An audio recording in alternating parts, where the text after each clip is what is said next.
ICC fund flow head के रूप में अफगानिस्तान क्रिकेट संकट में पड़ गया। पिछले साल तालिबान के अधिग्रहण के बाद अंतर्राष्ट्रीय प्रतिबंधों के कारण आईसीसी का पैसा देश में नहीं पहुंचा है। अफगानिस्तान क्रिकेट बोर्ड (एसीबी) वित्तीय संकट से जूझ रहा है क्योंकि आईसीसी फंड जुलाई 2021 के बाद बोर्ड तक नहीं पहुंच पा रहा है। अगस्त 2021 में तालिबान की राजनीतिक सत्ता में वापसी के बाद से अंतर्राष्ट्रीय प्रतिबंधों ने देश में पैसा भेजना मुश्किल बना दिया है। ईएसपीएन क्रिकइन्फो समझता है कि एसीबी ने सभी स्तरों पर खिलाड़ियों के साथ साथ कोचिंग स्टाफ को लंबित भुगतान पूरा कर लिया है, लेकिन वो अफगानिस्तान में काम करने वाले कर्मचारियों और अन्य कर्मचारियों को वेतन का केवल 30% भुगतान कर पाएगा। दुबई में स्थित एसीबी अधिकारी इस मामले पर आईसीसी से बात कर रहे हैं और यह समझा जाता है कि अफगानिस्तान में पैसा लाने के लिए वैकल्पिक मार्ग खोजने की कोशिश की जा रही है, पंजीकृत गैर सरकारी संगठनों के माध्यम से, लेकिन अभी तक कोई समाधान नहीं मिला है। समझा जाता है कि आईसीसी ने एसीबी से कहा है कि बिना किसी अनुमोदित नियामक तंत्र के अफगानिस्तान में पैसा नहीं ले जाया जा सकता है। दुबई में स्थित एसीबी अधिकारी इस मामले पर आईसीसी से बात कर रहे हैं और यह समझा जाता है कि अफगानिस्तान में पैसा लाने के लिए वैकल्पिक मार्ग खोजने की कोशिश की जा रही है, पंजीकृत गैर सरकारी संगठनों के माध्यम से, लेकिन अभी तक कोई समाधान नहीं मिला है। समझा जाता है कि आईसीसी ने एसीबी से कहा है कि बिना किसी अनुमोदित नियामक तंत्र के अफगानिस्तान में पैसा नहीं ले जाया जा सकता है। एसीबी को आखिरी बार आईसीसी से पिछले साल जुलाई में भुगतान मिला था।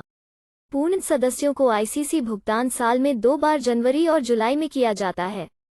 स्थिति से निपटने के लिए, खासकर जब टूर्नामेंट और अन्य श्रृंखलाओं के लिए राष्ट्रीय टीम को दुनिया भर में यात्रा करने की बात आती है, तो बोर्ड ने लगभग 2 दर्जन खिलाड़ियों के लिए यूएई रेजिडेंसी वीजा की व्यवस्था की है। वास्तव में यूएई कनेक्शन एसीबी के लिए उपयोगी रहा है। कुछ उदाहरणों में ईएसपीएन क्रिकइन्फो ने सीखा है, जब अफगानिस्तान ने अमीरात में विजिटिंग टीमों की मेजबानी की है, आईसीसी ने एसीबी की ओर से विक्रेताओं को भुगतान किया है। एसीबी को आईसीसी से प्राप्त करने के लिए धन के खिलाफ पैसा समायोजित किया जाता है। अफगानिस्तान में घरेलू क्रिकेट गतिविधियां जारी हैं। पिछले हफ्ते एसीबी ने प्रथम श्रेणी अहमद शाह अब्दाली टूर्नामेंट के 5वें संस्करण की शुरुआत की, जिसमें 5 टीमों ने खोस्त और नंगहौ प्रांतों में 2 स्थानों पर प्रतिस्पर्धा की। इसके बाद गाजी अमानुल्लाह खान एक दिवसीय टूर्नामेंट है, जो नवंबर के अंत में शुरू होगा। दुर्भाग्य से एसीबी के लिए आईसीसी का राजस्व धन का प्रमुख स्रोत है, क्योंकि कोई भी अंतर्राष्ट्रीय टीम द्विपक्षीय कार्य के लिए अफगानिस्तान की यात्रा नहीं करती है और एसीबी का T20 टूर्नामेंट शारजाह देश से बाहर प्रसारित नहीं होता है।